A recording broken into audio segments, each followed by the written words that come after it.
ಪ್ರೀತಿಯ ಪೋಷಕರೇ, ಈ ವಿಡಿಯೋದಲ್ಲಿ ನಿಮ್ಮ ಮಕ್ಕಳಿಗೆ ಏನಂತಾರೆ ಪದೇ ಪದೇ ನೆಗಡಿ ಆಗೋದಾಗಲಿ, ಅವನೇನಂತಂದರೆ ಶೀನದಾಗಲಿ, ರನ್ನಿಂಗ್ ನೋಸು, ಈ ಥರ ಸಿಂಪ್ಟಮ್ಸು ಬರ್ತಾನೆ ಇರ್ತದೆ ರಿಪೀಟೆಡ್ ಆಗಿ. ಏನಂದರೆ ನೀವು ಪ್ರತಿ ಸಲ OPD ತೋರಿಸ್ಕೊಂಡು ಬರ್ತೀರಿ, ಮತ್ತೆ ಒಂದು ವಾರ ಕೂಡ ಆಗಿರಲ್ಲ, ಕಡಿಮೆ ಆಗಿರಲ್ಲ. ಸರ್ ಇದು ಏನು ಯಾವುದೇ ಔಷಧ ಕೂಡ ಕೆಲಸ ಮಾಡ್ತಾ ಇಲ್ಲ, ಏನಕ್ಕೆ ಆಗ್ತಾಯಿದೆ, ಏನು ಔಷಧ ಕೆಲಸ ಆಗ್ತಾಯಿಲ್ಲ, ನೀವು ಕೆಲವೊಂದ್ಸಲ ಅಂದರೆ ಡಾಕ್ಟರ್ ಕೂಡ ಚೇಂಜ್ ಮಾಡ್ತೀರಿ, ಬೇರೆ ಡಾಕ್ಟರ್ ಹತ್ರ ಹೋಗಿ ತೋರಿಸಿರ್ತೀರಿ. ಸೊ ಈ ಥರ ಸಿಚುವೇಶನ್ಸ್ ಬರ್ತಿರ್ತವೆ. ಸೊ ಇದು ಏನಕ್ಕೆ ಅಂತಂತಂದರೆ ಇದು ವೈರಲ್ ಇನ್ಫೆಕ್ಷನಿಂದ ಬರ್ತದೆ. ನೆಗಡಿ, ಕೆಮ್ಮು, ಶೀತ ಏನಿದೆಯಲ್ಲ ವೈರಲ್ ಇನ್ಫೆಕ್ಷನಿಂದ ಬರುತ್ತೆ. ಸೊ ನಮ್ಮದು ಮಕ್ಕಳಲ್ಲಿ ಇದು ವೈರಲ್ ಇನ್ಫೆಕ್ಷನ್ ಬಂದಾಗ ಒಂದು ವಾರವರೆಗೆ ಆರಾಮಾಗಿ ಹೋಗುತ್ತದು. ಅಂದರೆ ಮಾಮೂಲಾಗಿರುತ್ತೆ. ಮಗು ಏನಂದ್ರೆ ತುಂಬ ಆ್ಯಕ್ಟಿವ್ ಇರ್ತಾನೆ, ಆಟ ಆಡ್ಕೊತಿರ್ತಾನೆ, ತುಂಬ ಪ್ಲೇಫುಲ್ಲು ಇರ್ತಾನೆ, ಮತ್ತು ಹೆಲ್ದಿಯಾಗಿ ಊಟನೂ ಮಾಡ್ತಿರ್ತಾನೆ. ಸೊ ಬಟ್ ಏನಂತಂದ್ರೆ ಅವನಿಗೆ ಸೀನಾದಾಗಲಿ, ರನ್ನಿಂಗ್ ನೋಸು, ಸ್ವಲ್ಪ ಮೈಲ್ಡಾಗಿ ಕೆಮ್ಮು ಕೂಡ ಇರ್ತದೆ. ಸೊ ಈ ಥರ ಇದ್ದರೆ ಇದಕ್ಕೆ ಏನಂತಾರೆ ವೈರಲ್ ಕೊರಾಜ ಅಂತಾರೆ, ಅಥವಾ ವೈರಲ್ ಏನಂತಾರೆ ರೈನೈಟಿಸು, ಫ್ಯಾರಿಂಜೈಟಿಸು ಅಂತಂತಾರೆ. ಸೊ ನಾನು ಈ ವಿಡಿಯೋದಲ್ಲಿ ಯಾವ ಥರ ಸಿಂಪ್ಟಮ್ಸ್ ಇರ್ತವೆ, ಎಷ್ಟು ದಿನವರೆಗೆ ಇರ್ತದೆ, ಆಮೇಲೆ ಯಾವಾಗ ವೈದ್ಯರ ಹತ್ರ ತೋರಿಸ್ಬೇಕು, ಸೊ ವಿಡಿಯೋನ ಸ್ಟಾರ್ಟ್ ಮಾಡೋಣ. ಸೊ ಫಸ್ಟ್ ಏನಂತಂದರೆ ನಮ್ಮಲ್ಲಿ ಏನಂತಂದರೆ ಈ ವೈರಸ್ ಇನ್ಫೆಕ್ಷನ್ ಆಗ್ತದಲ್ಲ, ಯೂಶ್ವಲಿ ಇನ್ಫ್ಲೂಯೆನ್ಸಾ ಆಗಲಿ, ರೆಸ್ಪಿರೇಟರಿ ಸಿನ್ಸಿಷಿಯಲ್ ವೈರಸ್ ಆಗಲಿ, ಆಮೇಲೆ ಈ ಥರ ಕೆಲವೊಂದು ಕಾಮನ್ ವೈರಸಸ್ ಇದಾವೆ, ಅವು ರಿಪೀಟೆಡ್ ಆಗಿ ಮಕ್ಕಳಿಗೆ ಬರ್ತಾ ಇರ್ತದೆ.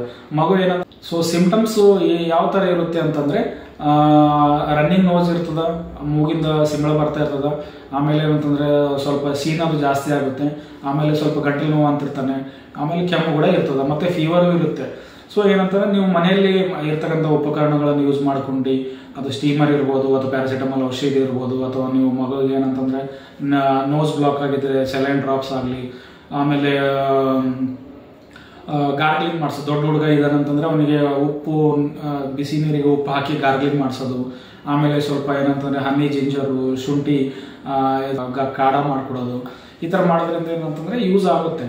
ಸೊ ಫಸ್ಟ್ ಏನಂತಂದರೆ ನೀವು ಏನೇನು ಟಿಪ್ಸ್ ಯೂಸ್ ಮಾಡ್ಕೋಬೋದು, ಮನೆಯಲ್ಲಿ ಏನನ್ನು ಫಾಲೋ ಮಾಡ್ಬೋದು ಅಂತಂದರೆ, ಸೊ ಚಿಕ್ಕ ಮಗು ಇದೆ, ನೋಸ್ ಬ್ಲಾಕ್ ಆಗ್ತಾ ಇದೆ ಅಂತಾರೆ, ಸೆಲೈನ್ ನೇಸಲ್ ಡ್ರಾಪ್ಸ್ ಇರ್ತವೆ, 2 ಹನಿ ಈ ನಾಸ್ಟ್ರಲ್ಗೆ, 2 ಹನಿ ಆ ನಾಸ್ಟ್ರಲ್ಗೆ ಹಾಕಿ ಮೂಗನ್ನು ಕ್ಲೀನ್ ಮಾಡ್ಕೊಳ್ಳಿ.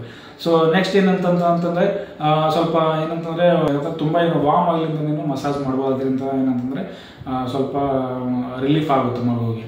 ಆಮೇಲೆ ಸ್ಟೀಮರ್ ಯೂಸ್ ಮಾಡ್ಬೋದು.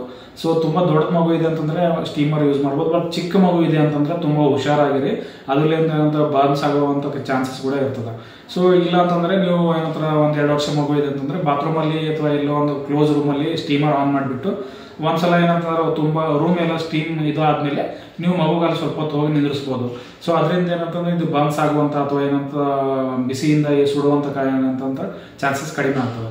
ನೆಕ್ಸ್ಟ್ ಏನು ಮಾಡ್ಬೋದು ನಿಮ್ಮ ಮನೆಯಲ್ಲಿ ಅಂತಂದರೆ ಹಾಲಿಗೆ ಏನಂದ್ರೆ ಟರ್ಮರಿಕ್ ಹಾಕಿ, ಏನಂತಾರೆ ಹಳದಿ, ಅರಿಶಿಣ ಹಾಕಿ ನೀವು ಟರ್ಮರಿಕ್ ಮಿಲ್ಕನ್ನು ಕೊಡ್ಬೋದು. ಅದರಿಂದ ಏನಂತ ಟರ್ಮರಿಕಲ್ಲಿ ಏನಂತಂದ್ರೆ ಸ್ವಲ್ಪ ನ್ಯಾಚುರಲ್ ಇಮ್ಯುನಿಟಿ ಏನೋ ಬರುವ ಹೆಲ್ಪ್ ಮಾಡಲಿಕ್ಕೆ ಸಹಾಯ ಮಾಡ್ತದೆ. ಆಮೇಲೆ ನೀವು ಹನಿ ಜಿಂಜರು ಕಾಢ ಅಥವಾ ಹನಿ ಜಿಂಜರು ನೀವು ಇದರಲ್ಲಿ ಮಾಡಿಕೊಡ್ಬೋದು ಮಗುವಿಗೆ. ಹನಿ ಹಂಗೆ ಕೊಡ್ಬೋದು. ಓಕೆ, 1 ಟೇಬಲ್ ಸ್ಪೂನ್ ಆಫ್ ಹನಿ ಕೊಟ್ಟರೆ ಸ್ವಲ್ಪ ಥ್ರೋಟ್ ಕ್ಲಿಯರ್ ಅಥವಾ ಥ್ರೋಟ್ ರಿಲೀಫ್ ಆಗುತ್ತೆ. ಆಮೇಲೆ ಏನು ಅಂತಂತಂದರೆ ಮಗುವಿಗೆ ತುಂಬ ವಿಪರೀತ ಜ್ವರ ಇದೆ, ಮಗುವಿಗೆ ಆಯಾಸ ಬರ್ತಾ ಇದೆ, ಏನಂತಂದರೆ ಯಾವುದೇ ಮೆಡಿಸಿನ್ ಕೊಟ್ಟರು ಕೂಡ, ಪ್ಯಾರಾಸಿಟಮಾಲ್ ಕೊಟ್ಟರು ಕೂಡ ಏನಂತಾರೆ 2 ತಾಸಿಗೆ ಜ್ವರ ಬರ್ತಾ ಇದೆ, ಮಗು ತುಂಬ ಸುಸ್ತಾಗ್ತಾ ಇದ್ದಾನೆ, ಡಲ್ ಇದೆ ಮಗು ಅಂತಂದರೆ ಇಮಿಡಿಯೇಟ್ಲಿ ನಿಮ್ಮ ಮಕ್ಕಳ ಹತ್ರ ಭೇಟಿಯಾಗಿ ಅವ್ರ ಹತ್ರ ಎಕ್ಸಾಮಿನೇಷನ್ ಮಾಡಿಸ್ಕೊಂಡು ಅವ್ರ ಕ್ಲಿನಿಕಲ್ಲಿ ತೋರಿಸಿ ಏನು ಸಜೆಷನ್ಸ್ ಕೊಡ್ತಾರೆ, ಏನು ಔಷಧಿ ಕೊಡ್ತಾರೆ ಅದನ್ನು ಫಾಲೋ ಮಾಡಬೇಕು. ಸೊ ನೆಗಡಿ ಜಾಸ್ತಿ ಇದೆ ಮತ್ತು ಕೆಮ್ಮು ಬಂದಿದೆ ಅಂತ ಹೇಳಿದ ತಕ್ಷಣ ನಾವೇನು ಮಾಡ್ತೀವಿ ಅಂತಂದರೆ ಒಂದು ಆ್ಯಂಟಿಬಯೋಟಿಕ್ಕು ಮತ್ತು ಒಂದು ನೆಬ್ಲೈಸೇಷನ್ನು ಇವೆಲ್ಲ ನಾವು ಏನಂತ ಸ್ಟಾರ್ಟ್ ಮಾಡಿಬಿಡ್ತೀವಿ ಮಕ್ಕಳಿಗೆ. ಸೊ ನೆಬ್ಲೈಸೇಷನನ್ನು ರೈಟಾಗಿ ಯೂಸ್ ಮಾಡಿ ಅಂತ ನಾನು ಹೇಳಲಿಕ್ಕೆ ಬಯಸ್ತೀನಿ. ಸೊ ನೆಬ್ಲೈಸೇಷನ್ ಪ್ರತಿ ಕೆಮ್ಮಿಗೆ ಕೂಡ ನೆಬ್ಲೈಸೇಷನ್ ಬೇಕಿಲ್ಲ. ನೀವು ವೈದ್ಯರ ಹತ್ರ ಎಕ್ಸಾಮಿನೇಷನ್ ಮಾಡಿಸಿ ಅವನಿಗೆ ಏನನ್ನ ಚೆಸ್ಟ್ ಕಂಜೆಷನ್ ಇದೆ, ಬ್ರೀದಿಂಗ್ ಏನನ್ನ ಇಶ್ಯೂ ಆಗ್ತಾ ಇದೆ ಅಂತಂದಮೇಲೆ ನಿಮಗೆ ಅವರು ಪ್ರಿಸ್ಕ್ರಿಪ್ಷನ್ ಹೇಳಿದ್ದ ಔಷಧಿನೇ ನೀವು ನೆಬ್ಲೈಸೇಷನ್ ಯೂಸ್ ಮಾಡಿ. ಎಷ್ಟು ದಿನ ಯೂಸ್ ಮಾಡಿ ಅಂತ ಹೇಳ್ತಾರೆ ಅಷ್ಟೇ ದಿನ ಯೂಸ್ ಮಾಡಿ. ಸೊ ನೀವು ಮನೆಯಲ್ಲಿ ನಿಮ್ಮ ಏನಂತಂದ್ರೆ ಡಿಸಿಷನ್ ಮೇಲೆ ನನ್ನ ಮಗು ಕೆಮ್ಮಾಗ್ಯದ, ಸೊ ಸ್ವಲ್ಪ ನೆಬ್ಲೈಸೇಷನ್ ಮಾಡಿದರೆ ಕಡಿಮೆ ಆಗ್ತದೆ ಅಂತ ಆ ಥರ ಏನಂತ ತಪ್ಪು ಮಾಡಲಿಕ್ಕೆ ಮಾಡಬೇಡಿ. ಆಮೇಲೆ ಏನಂತಂದರೆ ಆ್ಯಂಟಿಬಯೋಟಿಕ್ ಕೂಡ ಈ ವೈರಲ್ ಇನ್ಫೆಕ್ಷನಲ್ಲಿ ಆ್ಯಂಟಿಬಯೋಟಿಕ್ ಯಾವುದೇ ರೋಲ್ ಇರೋದಿಲ್ಲ. ನೀವು ಸಿಂಪ್ಟಮೆಟಿಕ್ ಔಷಧಿ ಕೊಟ್ಟರೆ ಕೂಡ ನಿಮ್ಮ ಮಗು ಏನಂತಂದರೆ ಆರಾಮಾಗುತ್ತೆ. ಸೊ ಬಟ್ ಏನಂತಂದರೆ ನೀವು ಮಕ್ಕಳ ಹತ್ರ ಭೇಟಿ ಮಾಡಿ ನೀವು ಏನಂತಂದರೆ ಸಜೆಷನ್ಸ್ ತೊಗೊಂಡೆ ನೀವು ಯಾವುದೇ ಡಿಸಿಷನ್ ತೊಗೋಬೇಕಾದ್ರೂ ನಿಮ್ಮ ಪೀಡಿಯಾಟ್ರಿಷಿಯನ್ ಸಜೆಷನ್ಸ್ ಕೇಳೇ ಇದು ಮಾಡಿರಿ. ಓಕೆ, ಸೊ ಹೋಪ್ ಇದು ಏನೋ ಸಣ್ಣ ವಿಡಿಯೋ ನಿಮಗೆ ಹೆಲ್ಪ್ ಆಗುತ್ತೆ ಅಂತ. ಇದೇ ಥರ ನಿಮಗೆ ಈ ವಿಡಿಯೋಗಳು ಇನ್ನು ಬೇರೆ ಟಾಪಿಕ್ಸ್ ಮೇಲೆ ಏನಾದ್ರು ಬೇಕಾಗಿದ್ದರೆ ನೀವು ನನಗೆ ಕಮೆಂಟ್ ಮಾಡಿ ತಿಳಿಸಿ. ಮತ್ತು ನಿಮ್ಮ ಹತ್ರದವ್ರ ಹತ್ರ ಅಥವಾ ನಿಮ್ಮ ಫ್ರೆಂಡ್ ಸರ್ಕಲಲ್ಲಿ ನಿಮ್ಮದು ಫ್ಯಾಮಿಲಿಯಲ್ಲಿ ಈ ವಿಡಿಯೋನ ಶೇರ್ ಮಾಡಿ. ಓಕೆ, ಥ್ಯಾಂಕ್ ಯು, ಧನ್ಯವಾದ.